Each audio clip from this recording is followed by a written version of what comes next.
business. Ladies and gentlemen, Liam Black.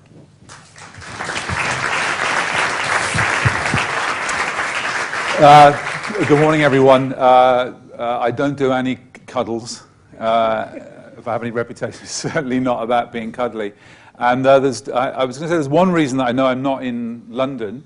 I was going to say that the language is very different. I definitely know I'm not in London when a government minister mentions Marx and Engels. I'm somewhere very different, and I'm really, really pleased to be here. And what I've been asked to do is to tell you a little bit about my story, my socially enterprising journey, and also give you some of my sort of insights into what I think it's going to take for us to create a socially enterprising economy, which the world very badly needs. If you want to get in touch with me, those are my details.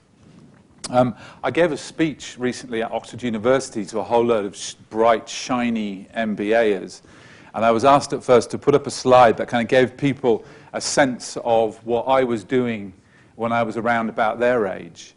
And I was doing a lot of this sort of stuff. So standing in front of you is someone who is a Irish working class, lefty Catholic background, some of which I still do. These have been some of the sort of formation into my politics and my view of the world.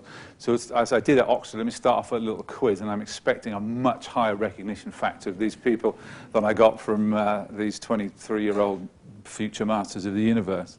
So top right, Noam Chomsky, analyzing the dynamics of power in the world, and I think that's still very much necessary. Next to him, the cleric, Oscar Romero. Yeah, as I said, I came up as a Catholic, and although I'm not now, have terrific respect for those members inside the church, like Romero at the top, Dorothy Day, the woman at the bottom of the Catholic working movement, uniting belief with a powerful force for social change. The others, the woman at the bottom is there. She'd be booed here, wouldn't she? Go on, have a boo. And she's there because I think because it's relevant to what I'm going to talk about now, is that I voted for the first time in 1979. Don't look that old, do I? But I am.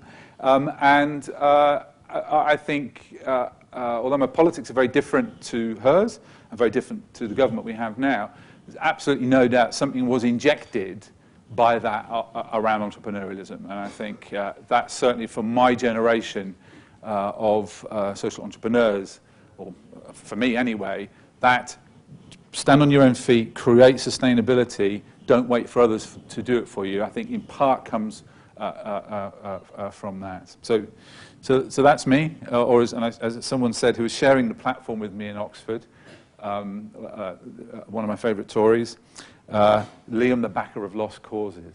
So there we are. Okay, so on to social enterprise. I found myself on the board of a second-hand furniture charity in Liverpool in the late 80s, early 90s. And we were young, and we were sick and tired of having to kiss people's bums in order to get money. Whether they were foundations in the City of London, where we would come down every year and say, hey, give us 20 grand and we'll solve poverty in Liverpool. And they go, will you? We go, yeah, we will. And they go, okay. And we take 20 grand off, we go and we spend that, and we come back the next year and say, well, it was a bit harder than we thought, actually, and we actually need £25,000. They go, yeah, fine. And got involved in that conspiracy that we all know about between the funder and the funded, where the grant officer wants the money to be spent because they don't want to go back to their board and get their budget cut for next year. And we, as the ones who want the money, are flipping brilliant at taking it off them. We were really good at taking it off them. So we do that. We got money from local authorities in Merseyside, and we had a very traditional fundraised model. Someone gives you money, you collect second-hand furniture, you give that away. When the money runs out, you stop giving the furniture out, and you go back and you get more money, and so it goes. And we got a bit sick of this and thought there must be another way of doing this. Could we not create commercial ventures that in the doing of that business not only achieved our social purpose, which was getting furniture into the homes of very impoverished people and creating work for the drivers, the upholsterers, the office people that make that business work, and we can make some surplus so we can innovate. So we began a process of reinvention of the organization, which moved us from a fundraise model to an earned income model. We became very profitable. We were able to use that profit to spin off other businesses like Create, the top left there, which took on lots of long-term unemployed guys and trained them up in recycling things. We did a great deal with Liverpool City Council to create a business called Bulky Bob's. It's a shame the minister has gone. You see the back of a lot of ministers at these things, don't you? Where we did a partnership with the local authority, very, very imaginative procurement, which has been failed to be taken up much, I think, in England. But it can be done if you get the political leadership and you get smart entrepreneurial officers inside the procurement department who do exist because we used to find them.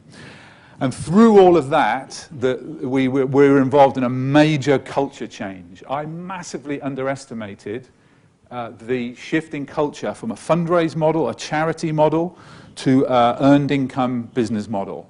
And I thought, if someone's a good fundraiser, they'll be a great salesperson, won't they? If someone's good at selling an idea, they'll be fantastic at selling sofas. So the first contract we had was with Salford City Council. God bless them. And we lost money on every single bloody chair that we delivered to Salford for 2 years because we got the pricing wrong. But fortunately, the Co-op Bank were fantastic and kept us going. So the culture wars inform some of the stuff that I'm going to talk to you about in terms of tips. Loads of people got interested in what we did, and we set up a business called the Cat's Pajamas in order to help people learn from our experience. And we charged people. Oh, what a shock that was when we said to people, do you know what? You can't come up to Liverpool anymore, come into our doors, take a day of my time. Well, you can, but you have to pay for it now because our intellectual property has got a value, and we'll see whether you're serious about this or not. So at a stroke, it cut the regeneration tourists out of the, off the map, and it made the consultants have a little bit of a heart attack. But they found a bit more money and they came. And through the Cat's Pajamas, FRC, Blackburn House, and other social businesses in the north of England helped hundreds and hundreds of social entrepreneurs, SMEs, policymakers understand what it takes to move from a fundraise model to an earned income model. I can talk more about that during the questions, but a fantastic time. Learned so much, and FRC is still there, going from strength to strength under the leadership of the brilliant Sean Doran. I wrote a book called There's No Business Like Social Business, which was subtitled How to Be Socially Enterprising, and through that got invited more and more to speak to the private sector about this idea that enterprise and social mission can be brought together, and that you can speak the same language no matter what sector you're from. And at one of those events, I shared a platform with Jamie. It was just a little bit after he had opened up 15 through that TV show, Jamie's Kitchen, which I'm sure many of you watched at the time or have become aware of since. And anyway, long story short, left FRC, came down to London to take over as the CEO of 15, and with a fantastic team of people. We then got the London business really profitable and very strong. We opened in Cornwall, we opened in Melbourne, we opened in Amsterdam. We set up an events business, and I think through that created, certainly in the hospitality industry, one of the best, if not the best, chances that exist for young people from very, very troubled backgrounds. And the answer to the question at the top there, which was one of the initial adverts trailing Jamie's kitchen before it came on the telly, was very nearly. And I think, like a lot of social entrepreneurs, Jamie underestimated what a challenge it is to balance commerciality and social change, particularly in the hospitality business, where you've only got to get it wrong once, and your reputation is ruined. And so we had I had a great few years there. And through that, one of the reasons I went to 15 was such a high-profile brand I wanted to be part of helping shape that narrative about being socially enterprising, no matter what sector you're in. You'll find that I am so beyond definitions of what a social enterprise is and what a social entrepreneur is, that if anyone asks me that question, I'll bat it off to someone else. A waste of time. For me, the question is, how do we get more businesses of whatever ownership model achieving profitability and social impact? If you want to do that in a not-for-profit model, fan-bloody-tastic. If you want to do that in a for-profit model, fan-bloody-tastic. The challenge is to see how we cooperate, and that's the territory that I'm occupying now. So I left 15. Two reasons. Personal reason, I thought that in my 50s, I only want to be doing stuff I want to do. I don't want to be accountable to anyone else's board. And if I have an idea, I want to be able to drive it. As at the personal level, but also at the sort of change the world level. I really, really enjoy mentoring entrepreneurs. Just my business partners, they pull their hair out when I say, I've got someone else I'm mentoring now. And they go, how many is that, Liam? How good can you be with 6,000 mentees, or whatever it is? So I thought there's got to be a way of creating a business model that enables young entrepreneurs, from whatever business model they opt for, to get the learning, the inspiration, the connectivity, and the move forward with their business quicker than for old-timers like me who blundered around for 10 years making every mistake you can think of. So we created 3 years ago, two friends and I, a business called Wavelength, which is a leadership business. And at the heart of what we do is a club called Connect. And it has members drawn from the private sector, some big multinationals, well-known businesses, some smaller owner-managed businesses, and a whole range of social entrepreneurs. And that group of people, which is will be about 120 leaders next year, go through a year's worth of stuff around their learning about business, about social innovation, and about how collaboration across sectors can happen. Now, there's a lot of doom and gloom about. Your minister said that. I think that one of the characteristics of an entrepreneur or social entrepreneur, whatever label you want to put on it, well, there are a number of. There's bloody-mindedness, which is absolutely you have to have. But also, I think there's a sense of, it doesn't matter how dark it is, we're going to find a light. I think that I'm finding so much light at the moment all around the world in that space where the leaders of big business, entrepreneurs, community-based organizations come together in smart ways to create shared value.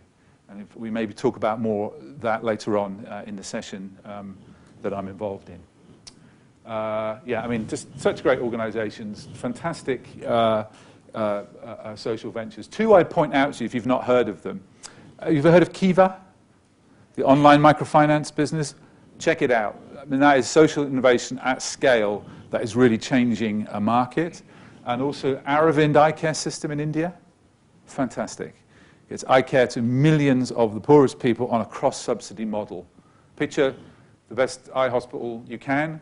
One door for the rich, one door for the poor, so the rich don't feel they're hanging out too much with poor people, but they go into the same surgery and have the same doctor, and they're paying a bit more, a lot more than the poor are. It's now at massive scale. It now exports lenses into the developed world and has regularly kicked the backside of all of the competitors in the United States and Europe, and in terms of its clinical outcomes is all over the NHS and other European providers. I mean, the stories behind all of those, but I would check those out. If inspiration is what you're in the market for, those two will certainly give it to you. So that's a real quick run through what I do. My day-to-day job is finding interesting content. I tend to run a lot of the events that we have. And I should have mentioned one of the other reasons for setting Wavelength up was to have an excuse to travel around the world and find out interesting shit. That could actually be our mission statement.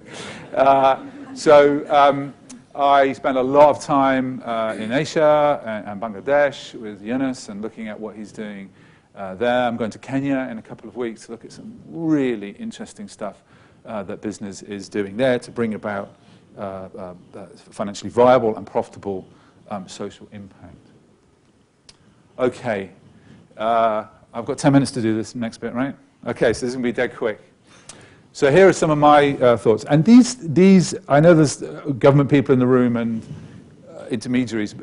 My comments my comments are aimed at the entrepreneurs in the room directly.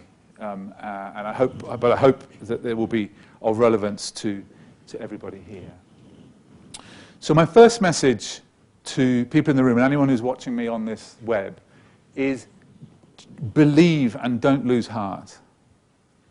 Don't lose heart, okay? I think something immense is happening in the way in which capitalism is and will be.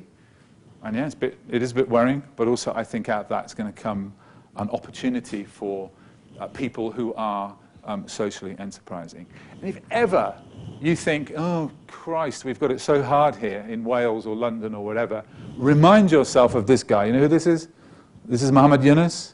30 years ago in Bangladesh, okay, talk about austerity, okay, with nothing, no infrastructure, no money, everyone going, you must be joking, no iPhone, you couldn't tweet or anything, created a social business that has now 8 million borrowers, lends $100 million a month, through his energy business, installs 1,000 solar power units a day into the homes of the poor, has done deals with Danone, Intel, Adidas, and others to open up social businesses that will have massive impact with nothing. So it really does. So when we start whinging about, oh, it's so bad, it's so terrible, come on, okay? We're in the UK, okay? There are still lots of resources. We have so much more than people who are struggling on social enterprise in Africa, Latin America, and Asia. And let's just be a bit grown up about that, okay? But most importantly, be really clear about what your purpose is. The first thing I ask the entrepreneurs I mentor is, what do you do? Okay? And I've set the social enterprise up, and it's kind of about volunteering, and we've got a cafe, and we do a bit of this. And what is it? What is your purpose? Because if you don't know what your purpose is, the flipping customer base aren't going to know what it is. People who might invest in you aren't going to know what it is. So be really clear. One of the things I learned at 15, I learned at FRC, and I see in the people I mentor is you need to keep going back to that. What is it that we are about? And are we any bloody good at it? You know? Yunus is about empowering women through putting money into their hands, through his bank. Dead simple. And his mission? To put poverty into museums. Okay? I bring a group of people to Bangladesh every year, or have for the last couple of years. And one of the things that they come back, at the number one thing of their list is, I'm going to review our mission. It's way too flipping complicated, wordy, it's got all these stuff in. Okay, we have all done this. Okay? This guy's great, by the way. He's based in Marin County in California, ex-marketing guy who helps companies communicate through cartoons. Hands up, anyone who's done this? Be honest. Be honest. Yes. Well, I've done it. Oh, shit. How do we end up with the word paradigm, sustainability, excluded, all that? Words that might, well, don't mean much to me, actually, but we think that they do. Certainly to people outside mean nothing. So I don't think there's ever a minute wasted in thinking about what you're for and how you communicate that to the world. I've talked about this. Entrepreneurs, stop whinging, stop waiting for other people to save you, whether it's a government minister or it's a civil servant. Don't wait. What sets the wannabes and the posers apart from the people who are genuinely social enterprise, is that compulsion to act. Okay? So if there's anyone in this room who's thinking, oh, should I or shouldn't I? Well, if you've been thinking about that for longer than, I don't know, a few months, you probably won't, actually. Do it. Okay? I'm a real believer. There's nothing I've been involved in, nothing that I've seen Jamie was involved in, nothing I've seen Yunus has been involved in, nothing that the people I mentor have been involved in is more powerful than starting. And once you take that one step to start, everything looks different. Some of it looks harder, but you change your perspective and you can see new possibilities for money, for customers, for collaborators. Okay, so no whinging, please. This was a phrase at the bottom that I just thought was fantastic. One of the guys we took to Bangladesh was Paul Bennett, who works for IDEO, which is a design company, fantastic business. And he's got a fantastic turn of phrase, and this was one of them. You know, the future of the world will not be invented on an Excel spreadsheet. The future of the world will be created by the socially enterprising who jump. Okay? This is no unique insight to me, but I think it's true. Otherwise, I wouldn't put it up there, would I? That'd be stupid. Profit. When I first started giving these talks years ago, one of the things I would do, should I do it now? Yeah. Can everyone stand up, please? Stand up. Stand up. Okay, great. Okay, stand up at home as well if you're watching this on the web. Okay, just loosen up your shoulders a bit. Let's go. And take a deep breath. So up through your nose, like you're blowing out birthday cake. So. Okay. And repeat after me. Profit is good. Okay? After 3. 1, 2, 3. Profit is good. I can't hear you. 1, 2, 3. Profit is good. Thank you very much. Okay. Now, when I first started doing that, but I don't know, 15 years ago or something, the room would not have done that if I was talking to sort of, you know, cuddly voluntary sector, some of the most viperish people you can meet, are they not? but who would rather deal with politicians than deal with some of the people in the voluntary sector? There are lots of great people there also, but let's be honest, we can't, you know, please. You know, and you are talking to someone who was in Liverpool for 20 years, all right. When I used to start doing that years ago, I would get people booing me. I would get people storming out. Because that idea that you can make a profit or a surplus, you can only do that if at some point you're screwing somebody. That's the only way that you can do that. And that profit in itself is a bad thing. I mean, let's not be detained about that. And I think that businesses work if you act like an owner, okay? And I think one of the problems of the social enterprise, uppercase E, uppercase S, uppercase E model, sometimes, is that people have no personal financial stake in it. So they don't act like an owner because they're not an owner. Believe me, there is nothing like having your house remortgaged or your own money on the line to make you work really, really hard to make sure that your business works, okay? I'm not saying all social enterprises like that. There are some, but whether you own it or you don't own it, behave like an owner, okay? That's the mindset, and that's what anyone who works for the business. You have to work really, really hard, okay? It's really hard to start up a business and run a business. I mean, it's difficult. There's so many variables. To do that and help homeless people, train young people, tackle inequality is really, really difficult. But please don't make the mistake I've made on numerous occasions of allowing I have been to the mountaintop. I see a future where there's no poverty, where there's no oppression. You look back down the hill and the business is falling apart. The true story, I was on one at a conference, and Echo interviewed me about, Echo's the Liverpool paper, about, we're going to transform Liverpool. The systems back at base are rubbish. And so Stan, who was the union convener there, wrote me this little card, Liverpool Football Club card. You don't really need to say anything else, do you? You really don't. Although I will. So again, just it's again, I can't really say this because I won a few awards, and I like going drinking champagne as much as anybody. But I say to the young people I mentor, don't enter for any of these social enterprise competitions until you've got 6 months running costs in the bank, and you can stay away from your business for, let's say, I don't know, a week without it going down the Swanee. Okay, then put your name into the ring to go to the World Economic Forum or become gorgeous social entrepreneur of the month or whatever. One of the things about being old is at FRC, we want every single award going, and we would put the company forward for it because it was great for morale. And we would always win awards the first time, right, when the prize was rubbish. The prize was rubbish, right?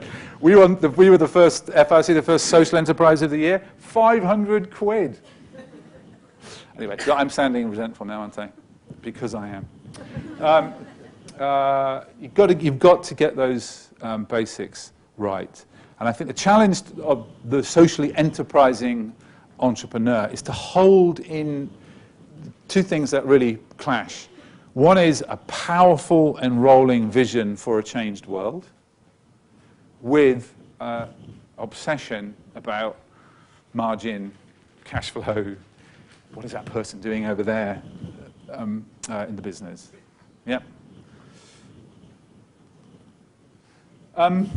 One of the things that has really, I was talking to John before the meeting began. So much has changed since we were young, gorgeous. So much has changed from when I was young and gorgeous, in all sorts of ways. One of the ways is the connectivity that's available. Okay, and there is absolutely no excuse for someone in the not-for-profit world to not have networks across sectors. And if you don't, yeah, you might be successful. You're going to find it a lot harder than if you do.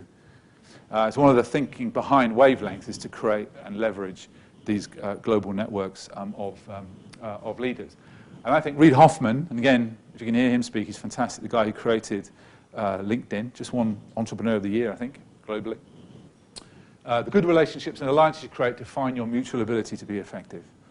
And I would say, get home when you're at home tonight, get your mobile phone out, and just go through it, and ask yourself the question, have I got networks across sectors, or is everyone in here a member of a co-op or a member of the Welsh Social Enterprise Coalition or whatever it is? You will be more effective. I have been more effective. The entrepreneurs that I see are completely sectorally promiscuous. Okay, and finally, one of the things that you'll find with chefs is they're notoriously secretive about their recipes, unless you buy their book. But in the spirit of love and solidarity, which has come to mark the social enterprise sector, I'm going to give you my recipe. Okay? So I think the recipe for social enterprise success is one very clear purpose. Okay? Clearly communicated. One set of values: keep fresh, never use frozen, and never use someone else's. Okay? Grow your own. See how this metaphor works? It's great to be here all day. I can stand here all day doing these people. A ton of hard work, okay? Things are cliches like it's 1% inspiration, 99% perspiration for a reason, because it's true. There are loads of great ideas out there in the world, aren't there? I hear loads. I get emailed every day and tweeted every day. Liam, I've got this fantastic idea for this.